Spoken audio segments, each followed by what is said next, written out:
especially I know a bunch of high schoolers, that was like their closing chapter of their childhood. And you built up to that moment and then you didn't get it. So I know a lot of people were struggling with that. Greetings all and welcome to Cochise Convos, a podcast dedicated to sharing your stories and information about Cochise College.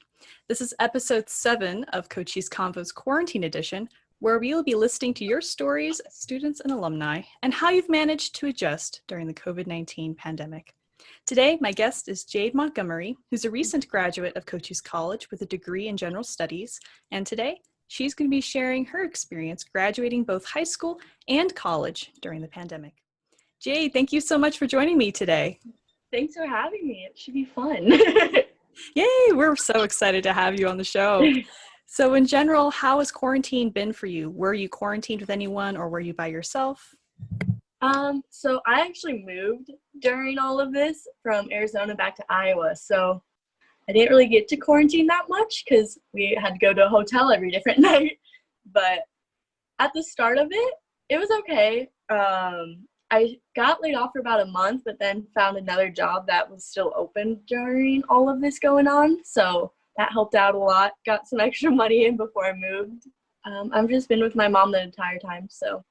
That's great. And then you mentioned you were able to find employment, which is great too, considering that a lot of those essential jobs, whether it's retail or going into the medical field, are very high demand. So good for you. That's wonderful. Yes, it was nice. I was working actually at like the unemployment office in Sierra Vista, but with everything going on, they sent a bunch of people home. So then I ended up at a local retail shop. So in general, and this is in your life as a whole, this could be personal or it could be professional. What was the biggest challenge for you during the quarantine period? I think moving to online classes, because that's not my preferred way of studying. I like being in the classroom so I can ask any questions at any given point in time. So when you switch online, it got a little tricky, but you had to push through because you didn't really have a choice. I'm glad you brought that up though, because it is tricky. Is U of A also going all online this semester? So they had 4 different learning options. They had in-person, a hybrid, online, live, and then all online. All mine are like hybrid flex classes. So we're half in person, half online. But then after November, they've moved it all online. Since a lot of people go home for Thanksgiving break, they didn't want that like 3 weeks of people flying back just to fly back home for Christmas break. Yeah, because you're going to be interacting with a lot of people, and to bring all that back into one collective space, that's going to be challenging. Was there anything you did to change either your study habits or your workspace to accommodate and make it feel like you had separated domains of what was work, what was school? That was a little harder because during the last semester of spring classes, we were moving, so all my stuff was getting packed.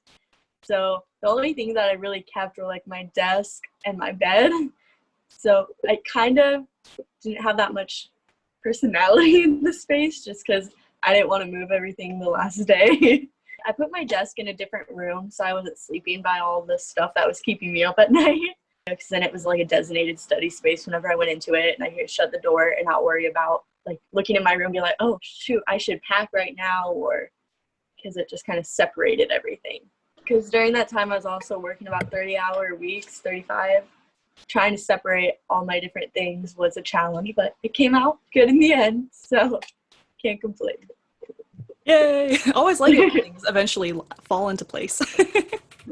So Jade, you're actually our first psychology and ASL major to have on the show. So I definitely wanted to ask you some questions related to that.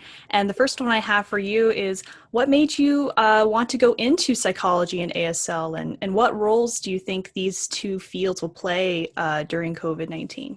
I've always wanted to help people. So psychology has always been like, I've wanted to do that since 7th grade, I think.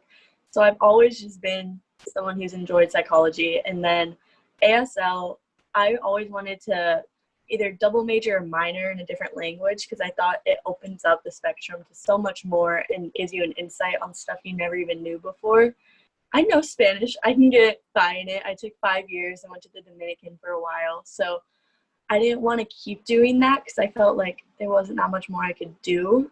So that's why I chose sign language. It was great. I met so many nice people and I love it. Like I fell in love with the language and culture of it. So then I was like, all right, I have to have this somewhere in my degree plan.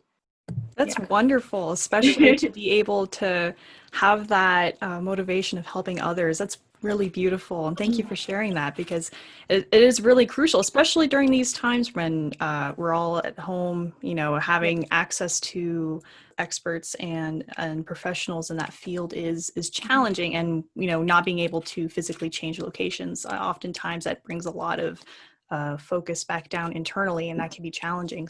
Do you think the consequences of COVID-19 will generate mass inflicted trauma on our population as a whole, since there is no person nor country nor state or community that hasn't been left untouched? And if so, what would you suggest would be the best way to address these symptoms?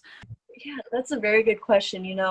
I've been looking at it a lot, doing some research on it and just asking around. And it does seem with people stuck in their same space every day, especially at the beginning of this when we were on lockdown, people's mental health was declining rapidly, especially for people like me who are extroverts and need that social interaction every day and weren't getting it, whether they didn't get to go to school or work or just go out with friends.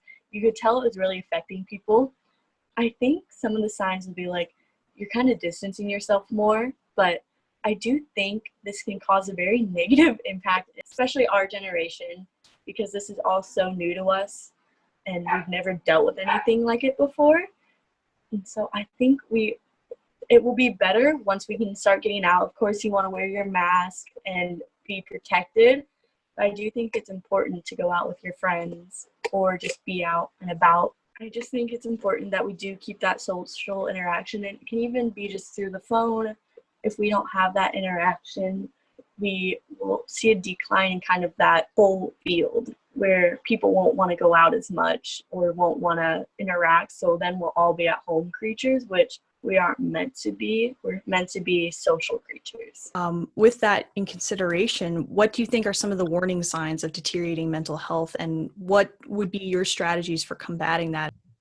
I definitely think when you start to realize that you're distancing yourself, not wanting to go out or not even wanting to talk to anyone, when all you want to do is lay in bed or just watch Netflix all day. Nothing wrong with that because I definitely do that, but if you're constantly getting asked and you keep saying no to going out, I do think that can be a sign that, okay, and especially if you were like that before where you did go out all the time, I think that could be a really big red flag. This can seem really weird, but I know a lot of people, when they do get more depressed, they tend to take longer showers. So keep a sign out for that. If you're in the shower for long periods of time and you're just kind of sitting there not thinking about anything, or even if you start like sitting down while you're in the shower, that can be like a very big sign. During this whole time, I've been trying to stay connected to everybody because otherwise I know my mental health would decrease. So do what feels right for you. So I would say check up on yourself. Journaling helps a lot. If you write down your feelings every night before you go to bed, get it out of your head. That way in the morning, you can even look back on it and be like, oh, I didn't even know I was feeling that, but I was because I wrote it down. So it's nice to see where you stand every night. And if you get that out before you go to bed, then you can sleep better, let it all out, release that negative energy. So Jade, you were mentioning in your bio how not only did you graduate this year with your associates in general studies, but you also graduated high school this year. Can you walk us through what that was like? Yeah, so I moved to Sierra Vista at 16, which on itself was kind of rough because that's your junior year of high school, so moving away, but it all worked out, obviously. But I tested out of all the high school classes. I just didn't have the credits to graduate, so they decided to dual enroll me at Cochise College, which in itself was an amazing opportunity.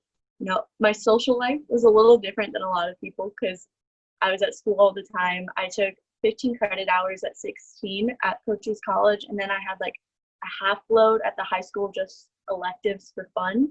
So trying to balance all of that was definitely hard. I was obviously probably the youngest person in the class at all times. People would be like, oh, do you want to go out and drink with us? Like, because I look older than I am and I act a little bit older than I am. it would always be awkward, and I was like, I'm sorry, I can't. I would love to, but I'm not old enough. So my social life definitely was different during those years because I didn't really connect to anyone at high school because after junior year, I didn't take any classes at the high school. So I was at Cochise full time then. So I didn't really know anyone at my high school. So then I was only around college kids, which was awesome. I loved them. So, in general, looking at your life as a whole, Jade, what were some of the both positives and the negatives of social distancing and the quarantine?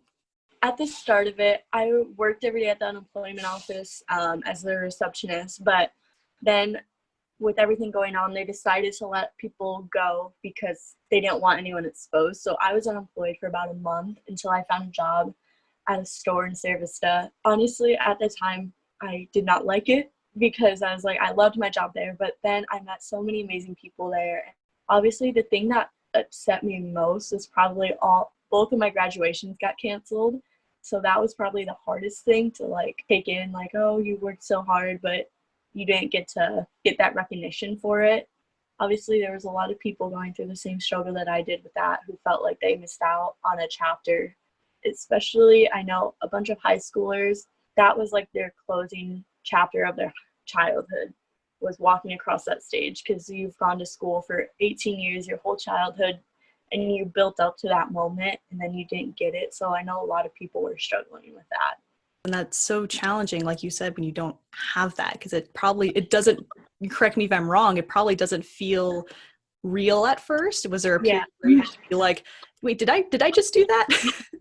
I had a lot of people that I knew that were also graduating when it first happened were like, oh, we'll still have a graduation. And then as it got closer and closer, we started doubting it. When they did finally like announce that they weren't doing it, I was so devastated. I just went to the bathroom and took a moment because I was so sad within because I was looking forward to it. My family was, of course, because a lot of them were traveling down to see me.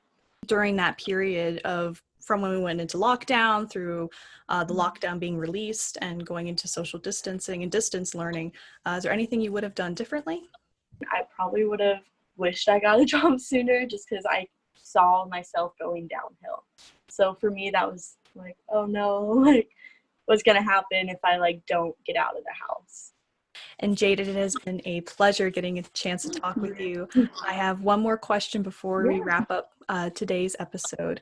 And that is, what advice would you give someone who's struggling with social distancing in their academics? It's a case-by-case basis, you know. For me, online schooling is not my strong suit because I am a question asker. Like in the moment, I always think of something in class and I'll forget my question by like the end of the online class. So for me, being in class was definitely very important. So if you do have questions, either email them to your professor or set up an appointment through Zoom if you do have online learning again in the fall, which I think a lot of people probably will.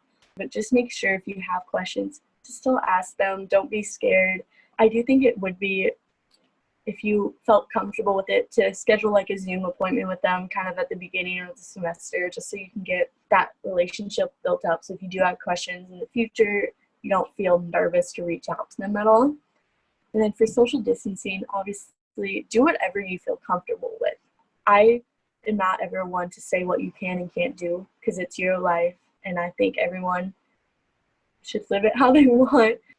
If you want to see your friends and you are all comfortable with it, you can still stay 6 feet apart. I think it is important that we start rebuilding those relationships because a lot of people, especially our generation, our mental health is already kind of shaky with Gen Z. So I think being able to see your friends, especially, I know a lot of people, their friends kind of bring them back up mentally because you're able to do stuff you like with each other. So just go out, see them. You can stay 6 feet apart with a mask on, like park in a parking lot with your car, open the trunks, you know, just sit in the trunks if you are uncomfortable with being close with them. But just don't put your life on pause forever. Hopefully soon we can start going back to traveling and getting back to what makes us happy as individuals, whether that's going for a hike on the trails that have been closed or going shopping. But if you do, just wear your mask. It's not that hard if you're in there for an hour. You know, you can put it on. Get a cute one if you want. Make it match your outfit if you're a fashionista. I have like a pink one, a blue one, a polka dot one, you know. You can make it fun. Just stay safe. It's a hard balance of staying safe, but also trying to live your young teenage 20 years. That's great. Thank you for sharing that. And Jade, thank you so much again for coming onto the podcast today.